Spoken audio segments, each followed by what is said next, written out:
Praise the Lord, somebody. Eji m ohere a na-ekene mmadụ niile ndị chọọchị anyị Methodist Church of Nigeria. Ana m asị na Onyenwe anyị ga-agọzi mmadụ niile n'aha Jizọs. Eji m ohere a na-ekene ndị isi anyị. Na-asị na ohere a unu nyere m ọ bụrụ na m nwee the right kama na privilege. Onyenwe anyị ga-agọzi unu n'aha Jizọs. Na-ekenekwa CCN. Mụnwa si na ngalaba Salvation Army. And maka na Salvation Army bụ part of CCN. And as well, Methodist nsokwa na CCN. Ya ka m ji wee nwee ohere ọma dị otu a ịkwụ n'iru unu kwụrụ na chọọchị ndị Methodist izi ozi ọma. Ọ maka na anyị ncha niile bụ ofu n'ime Chineke na CCN. Wee na-asị na Chineke ga-agọzi CCN n'aha Jizọs. Enwere isiokwu ndị CCN nyere m ji were bịa ebe a. Ma ana m ayọ gị, agaghị m egbu oge ma ṅaa ntị ọfụma maka isiokwu a. Ihe CCN na-agba mbọ ime bụ na ha na-agba n'isi ike ịfụ na oziọma Chineke gazuru obodo niile nọ na Nigeria. Ha wee sị na m bịa na Methodist taa n'Igbo service ka m sụọ Igbo ọfụma, mana ana m ayọkwa ọ bụ na unu n'oyibo n'ime iwu na-adị n'ọkụ. Maka ịma Salvation Army nwere ka ndị Salvation Army si were eje ozi nke ha. Salvation Army nwere naanị ofu ụlọ ọrụ anọ na Lagos ka ọ dị. Ebe ahụ ka transfer niile si were aga. Enwere ike ngwa gị sị gị no Lagos ka m siri bịa Aba.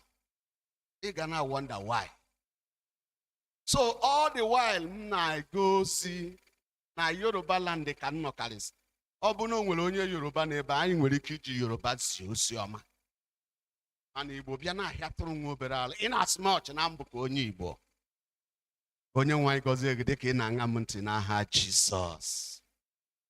Nọ m ebe a nnọọ, ọ dị nka m alazi n'ala. In fact, achọziri ka m bụrụ a Methodist. Ọ na-aja anabata m. Ụbọchị ụka na-abịanụ ka m bịakwa ọzọ kwa eziokwu. Afọrọ m ka ihe niile si were na-aga n'usoro. Na-aga etu ọ dị suppose isi were na-aga. Chineke anyị ga-agọzi unu n'aha Jizọs. Ndị CCN si m kwuo n'isiokwu nke si in times like this. Metụke na onye nọ n'akụkụ gị aka sị ya n'oge dị otu a.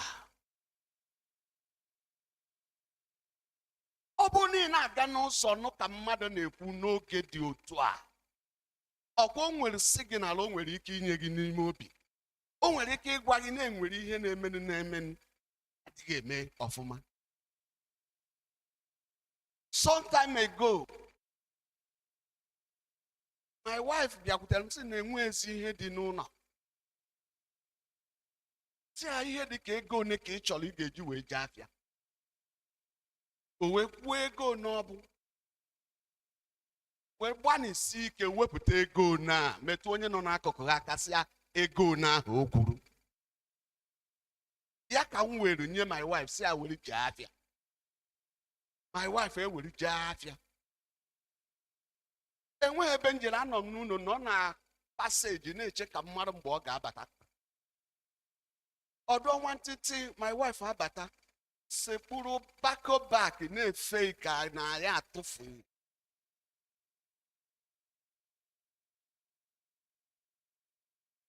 Mụnwa na-ele anya na keke bụ dime na ngwa ahịa na-eme gịnị na-abata. Hallelujah. Nwaanyị na-abata nọ na-abata. Mụnwa fụrụ ya nọ na-abata mana uche m adịghị na mbata ha ọ na-abata. Ebe uche m dị m na gate. kedu keke bụ ngwa ahịa abata ọbata baa n'ime ụlọ nsị ya nnọọ na-enezi anya ka m fụ keke onwe keke m fụrụ m kpọọ nwaanyị sị ya onye keke ibu iri ngwa ahịa ime onye ọ bụ ọ batabeghị up till now ọ sị m kedu ngwa ahịa nekwo ngwa ahịa ka ibu ọ na-efe ka ihe a na-atụfu atụfu ọ gịnị ka ihe a na-achọ ịgwa m ụdị oge anyị nọ mme gịnị I didn't stop there akwụsịghị m ebe a ife niile ahụ akwụbakwucha olu ọzọ nsị ya na ọmụnwa ga-ejezi afịa haleluya metụ onye nọ n'akụkụ ha aka dụọ si ya ije gaa afịa ngwa my wife na ọmụnwa ga-eme gịnị jee afịa ede list decha list nye m were ego fọnye na akpa move the first market njele ahịa izizi bụ ama ogbonna jere ebe ahụ kwe tomato ọnụ akpọ price ntọnụ n'anya ka mmadụ nwere onye a na-agwa yo ọkwa m nwa ka a na-eme gịnị agwa si a woman nwaanyị esi okwukwa ihe ahụ okwu ọrụ n'enu ya nọ na-ekwu ya ahụ o kwuru na-abara m mba ọ bụrụ na m ada ego m mee gịnị wesị ama ogbonna m bụ osi ya na amụ ebe ahịa dị na ya cemetery market nwere ọkpa si ama ogbonna down to cemetery market ebe na cemetery market tomato onu nkwele ọnụ n'ama ogbonna ndị a eti ya 500 naira n'enu ya in a time like this n'oge dị lee anya n'obodo anyị bụ Naijiria ka ifu na-eme na Naijiria lee anya n'obodo anyị lee anya n'ezinụlọ anyị lee n'anya na nzukọ Kraịst ọ gịnị ka ị na-afụ na nzukọ Kraịst gịnị ka ị na-afụ n'obodo kedu ihe na-eme na ezinụlọ anyị ọ bụ na ile anya ọfụma ị ga-ekwenyere m na-emego gịnị emebiwo ihe emebiwo n'obodo anyị Chineke gọziri gọzie Nigeria with mineral resources gọzie Nigeria with good atmosphere gọzie Nigeria with so many things obodo ndị ọzọ ka anyị mma today na-enweghị ma lee ụdị afụfụ ndị mmadụ na-ata today ịṅa ntị na redio nwere ihe ọzọ anyị na-anụ na Nigeria today na-abụghị mmadụ na-ekidnapụ na Nigeria o nwere ihe ọzọ anyị na-anụ kedu ihe na-make up the headline news in most of newspapers in most of televisions ọkwa ihe onye ọbụla na-aṅa ntị n'ọbụ mmadụ one ekidnapụ how many houses ka bandit burned down ihe a bụ ihe anyị na-anụ na Nigeria enweghị ezigbo akụkọ ọzọ anyị na-anụ na Nigeria. This is the story. A country like our own, Nigeria. 4 days ago, take the statistical of this nation. How many states do we have in the eastern part of this country? How many states do we have in southern? How many do we have even in the western? Then how many do we have in northern part of this country? How many states do we have as Christians? By statistical, the number of Christians in Nigeria is 2 times higher than the Muslims. But because Sonde Nke Christ, water go everything down. Behold, the Muslim knows in power. And how will I name? Ain't nobody about Nigeria today. The president and the vice president is on one.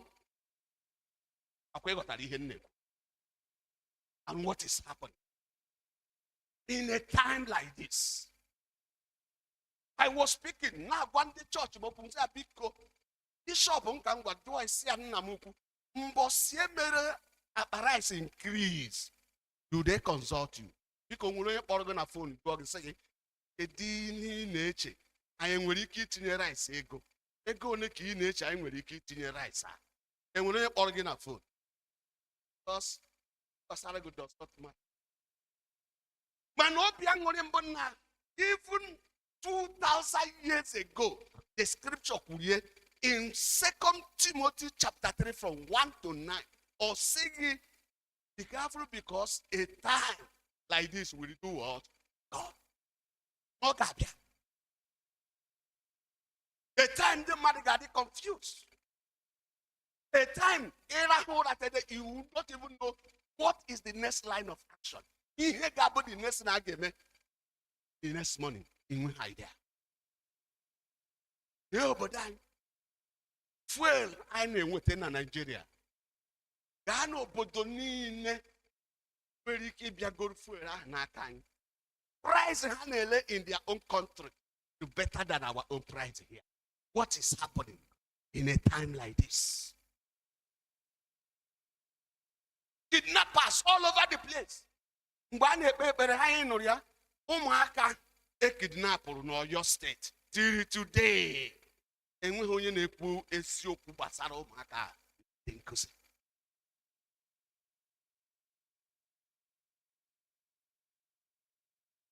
And I'm asking what is happening. Where have we wronged God? Ole ihe merunu ochi welede. See na Nigeria gbadata na church. Then what is happening in our Imana ụmụaka anyị ada abịasị ụka. Ụmụaka anyị na-echiga azụ menala. Ụmụaka anyị decided to go back there. Maka na ihe a na-eme n'ụka to them, they feel like na aghọtazi ihe a na-eme n'ụka. Ịpụta na street all over the place, ị ga-afụgasị so many churches, prayer houses. Onwe ụdị ihe ị gaghị ahụ. And behold, her name may be every day.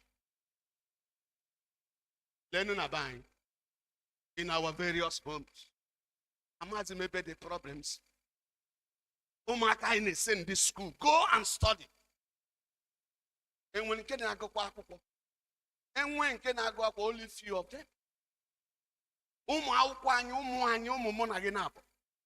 I believe in sorting. Exam and practices. All everybody believe. And anyone also support that thing. Because we in exam special center. What are you telling that child? Hello? What are you telling that child?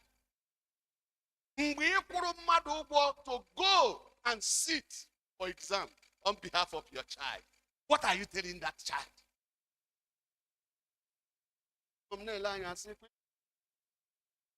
Thank God that the scripture has given us an option, a way out. Man, anybody Christ agree way out. Nigeria got the come more so. I know money to them, man. In my hear me now, you way here because now you have to that way out. Praise God. Because of time. Equal that 2 Timothy 3, 1 to 9. You don't get no get the okay making it. No get the okay bugini. The mother gabuzi in the huru with Hananya. In with the Hananya in Nacho. Omego Guinea, Osco. Echetel by the no mass. By the no mass, Echimano Maka would not matter in a member. No Kenyan Obadiah would gather together. A ban a man's classic, I take Mazio cake. A Mazio cake will keep Muchiaman or Monani. He would make any Macanamazio cake, Bonyeso. Macanamazio cake, Bonyan Akuba Kayoto. Macanamazio cake, Cabronian area cars. I jenu kayon mazio keke. Behold, I got over mazio keke. See mazio keke and I chop on the cable chairman. Mazio keke, I chop the cable and oboda. Mazio keke, Ganala and Madonna. I'm Madonna Gabo governor state yani. I'm Madonna, you got them man oboda. Maazị Okeke asị ha mba na ya emeghị gịnị na ya achọghị na mmụọ onye anabataghị ya ịchọba onye ọzọ. Enwere ike ejegharịsịcha echighatakwa azụ na be Maazị Okeke. Maazị Okeke anyị elesighị anya, enweghị onye anyị pụrụ, ọkwa gị nwa ka anyị ekọrịtakwara ka ije. Anyị ga-enye gị nkwado niile ị chọrọ, ihe niile ị chọrọ ga-eme, anyị ga-eme. Maazị Okeke gaa ka ihe dị mma. Maazị Okeke were sị ha biko ọkwọ maka na ụnụ bịara yọm the first one, second one, the third one, ya ka m ji ekwere ihe a, mana ọ bụrụkwa nọọ ihe m chọrọ ime. Mgbe ụdị mmadụ dị otu ahụ batara n'ọchịchị, ọkwa ịma na ọ ga-eji egwu were na-eme gịnị na-achị ndị mmadụ. Today, ọ gịnị ka anyị na-afụ n'obodo anyị? Gịnị ka anyị na-afụ n'obodo anyị? Maka na akwụkwọ sekwune na ndị mmadụ ga-abụ lovers of themselves. Onweghị onye chọrọ ịma na iriri nri ụtụtụ. Enweghị onye chọrọ ịma na udo ọ dị n'ezinụlọ gị. Ihe onye ọbụla chọrọ bụ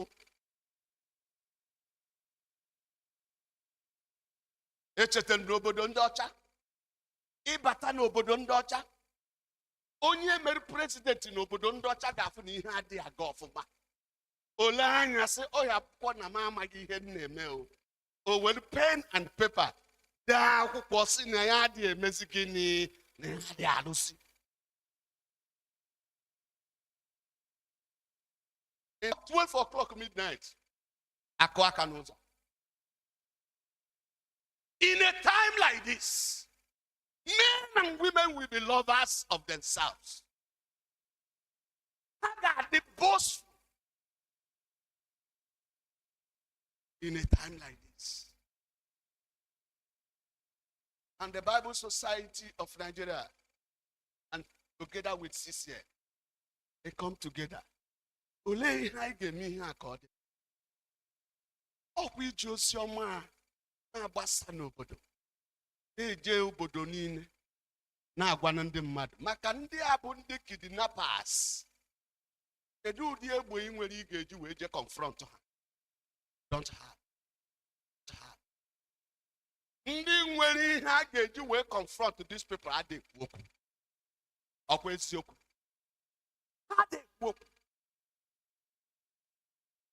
The only thing I can maybe is our Bible. You have a Chineke on their behalf. A man again with. I'm possible never to quite to do. Because Obone Manetua Oboda Nigeria Yaga, no the game manal. Dear hallelujah. Obone man. Otu o si aga na Nigeria na ịchọrọ ya ka ọ kọntinu kwa na-agakwa etu a, biko tikwara m hallelujah again. Enweghị onye chọrọ iti hallelujah kwa eziokwu. Metụ onye nọ n'akụkụ aka sị ya brother sister. Ị gbatago voters card gị. Hello? Ị gbatago voters gị. Abụrụ politics ka m bịara preach ebe a. Mana ọ bụrụ na anyị bụ ndị nke Kraịst aghọta the plan of God for us, anyị na-agba okirikiri every minute of the day. Ụfọdụ ga-asị it doesn't concern me. Ihe ọ bụla ọ masịrị ha mee di a. Ihe ọ masịrị one ndị ọkwọ ndị a. Ihe ọ masịrị ha mee, ha mechaa ihe eme gịnị ha ebudatara gị ya. Ọ ya ka m ji jụọ si onwe consultation a na-enye before you may anything of increase. Echetara m na m nwasịkwa fuel 145 naira. Orubekwa 4 years now. I bought fuel 105 naira. Today, ego ne 1,350. Mgbe ahụ ana m ekwu na-asị onwe ihe gbasara nnu, mana kịta ọkwa ịma na o mere gịnị ọ gbasago m. Adị m anyasị moto. Ebe ka m fụrụ 1,350 ị ga-agbanye na moto. How many liters ka ị ga-agbanye? Ije ebe ine. Ọkwa gbasago anyị. Ọ gbasago m, ọ gbasago. Ị na-asụ n'ọchị na m paakị kwara moto. Mba keke agbakọkwara m 1,350 will make any one price. Praise God. Let's quickly open the scripture.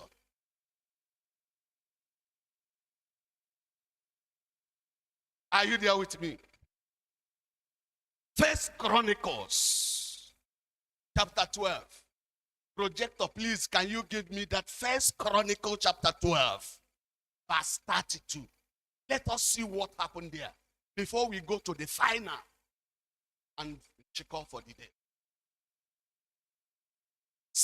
First Chronicles 12. Verse 32.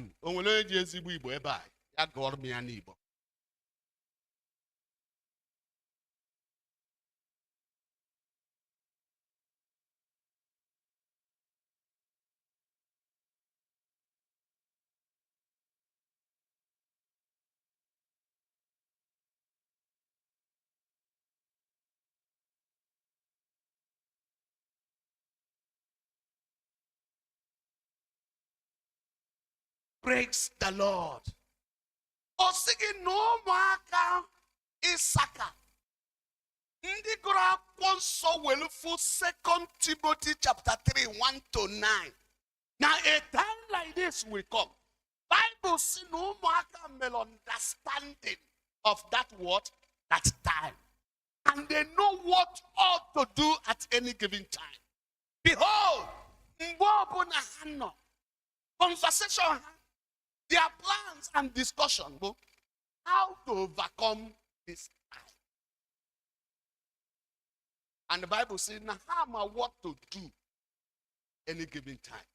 Any under their word command.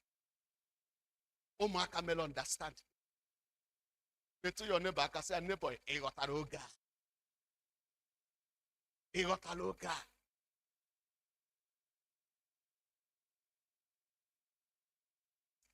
And I'm going to hear Chideke Guarmonagena.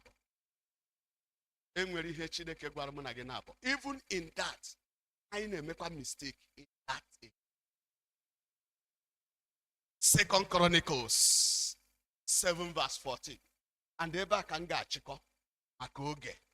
Second Chronicles chapter 7 verse 14.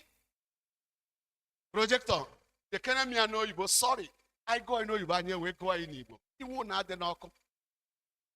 When the Ataneba has him na Igbo service book Igbo, if we be there to say, hey, don't get you many. My biko, obo na emixie oyibo. I said, okay, now we're making miss oyibo nibo. Mana oyiba kakonibo. Praise God. Yes, give me. If my people, which are called by my name, shall humble themselves. Look at it, number 1. Shall humble themselves and pray, number 2. And seek my face, number 3. And turn from their wicked ways, that is number 4. Then will I, the Lord, hear from heaven and will forgive their sin and will heal their land. Okay, free.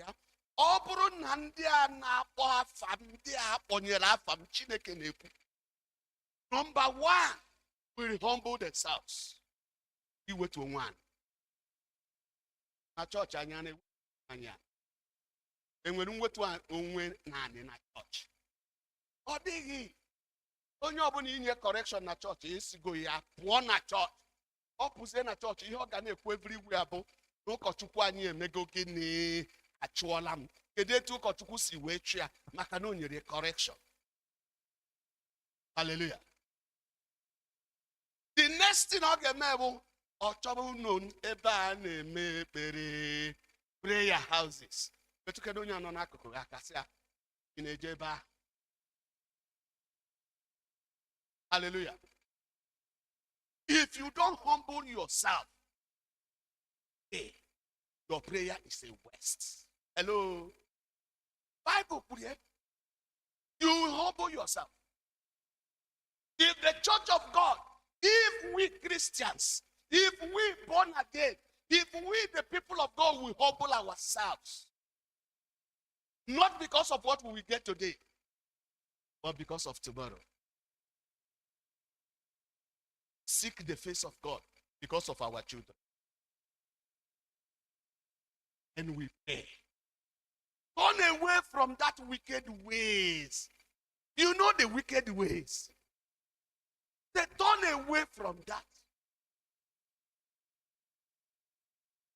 And Chineke sị na anyị ga-anụ olu anyị from ebe ọ nọ were gbadata gbaghara anyị mmehie were mee gịnị wee dozie gịnị obodo anyị ga-adịkwa mma ma ọ bụ na anyị bụ ndị nke Kraịst ga-aghọta n'obodo a. Ọ bụ na anyị bụ ndị nke Kraịst ga-aghọta n'obodo a mere gịnị dị anyị na-aga. Anọ ya ka ndị CCM na-agbanịsi ike ndị mmadụ ghọtara ihe a ndị enweghị etu nsọ anyị ga-esi wee mie na-abụghị etu a ga-esi wee mee ka akwụkwọ nsọ a bụ ndị mmadụ. Maka ọ bụrụ na obodo a anyị obodo ọ bụ kama na n'Ọyọ steeti unu hapụ ndị nke anyị unu chi anyị hapụrụ unu ndị nke unu anyị mere gịnị anyị chịkwa. Ndị kidnapa na-agwa gọọmenti unu hapụrụ ndị kidnapa unu chi anyị hapụrụ unu ụmụaka. Chineke ga-emere obodo ebere n'aha Jizọs.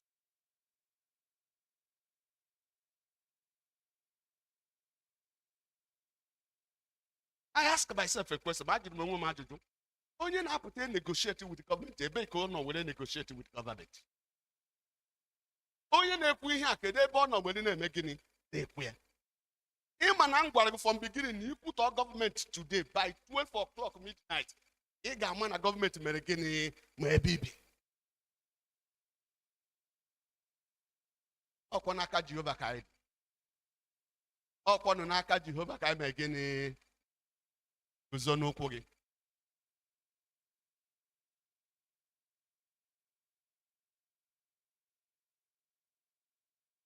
Achọrọ ka isetịpụrụ aka gị apị aka ee ya ka Jehova.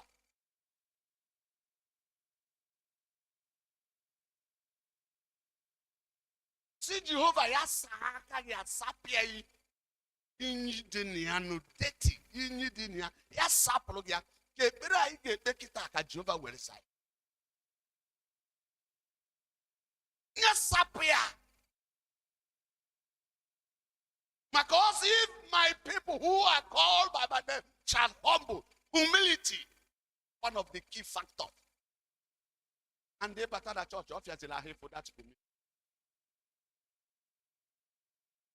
Si onye nwe m na Chineke mee m ka ndị nsọ n'aha Jizọs. Mepee ọnụ gị kpee ekpere a.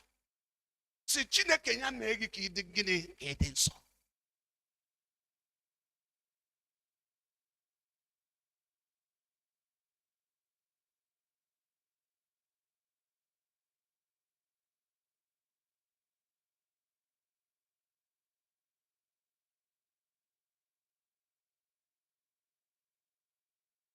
Anyị ebe n'aha Jizọs.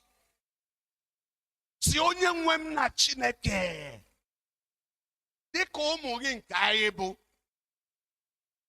iji ofu obi were ekwubi okwu n'oge awa n'ọgba aghara dị n'obodo anyị bụ Naịjirịa ya dere duu n'aha Jizọs. Mepee ọnụ gị kpee ekpere a. Si Jehova ọgba aghara kidnapping everywhere. The worst part of it that even the police stations and cells. Ụmụaka n'ebe ahụ bụ ụmụaka enweghị ihe ha mere. Ndị na-arụ ana ndị na-emebi obodo nọ ebe ha nọ na-enye gọọmenti condition.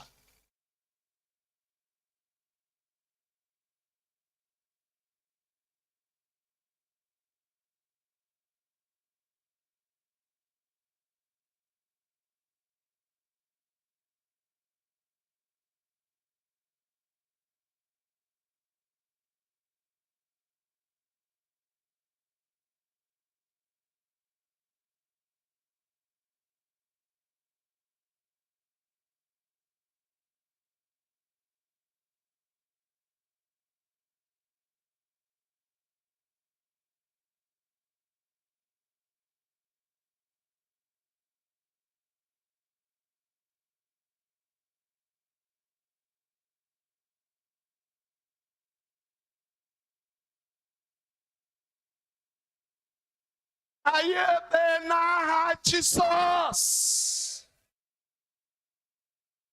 This 3 prayer is for you. And if you catch the prayer, you can remember the bar. Just 3 recording. Number 1.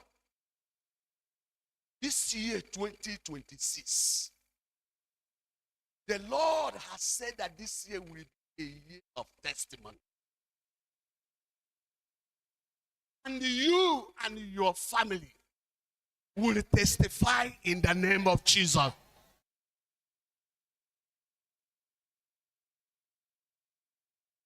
Number 2, the Lord said that no weapon fashioned against you, against your family, will ever prosper. Therefore, this year 2026, Derigaba, nkata ọbụna onye iro na-akpa imegide gị n'ezinụlọ gị, maka na ị nọ n'okpuru unu a n'oge awa, ọ gaghị eguzo n'aha Jizọs.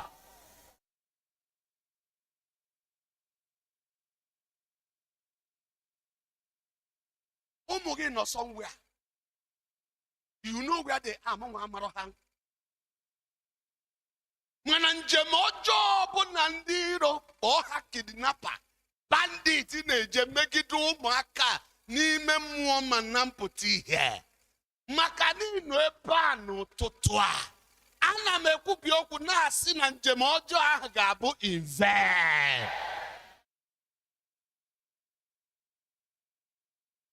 Etu a ka ọ ga-adị n'aha nke Nna na nke Ọkpara na nke Mmụọ Nsọ.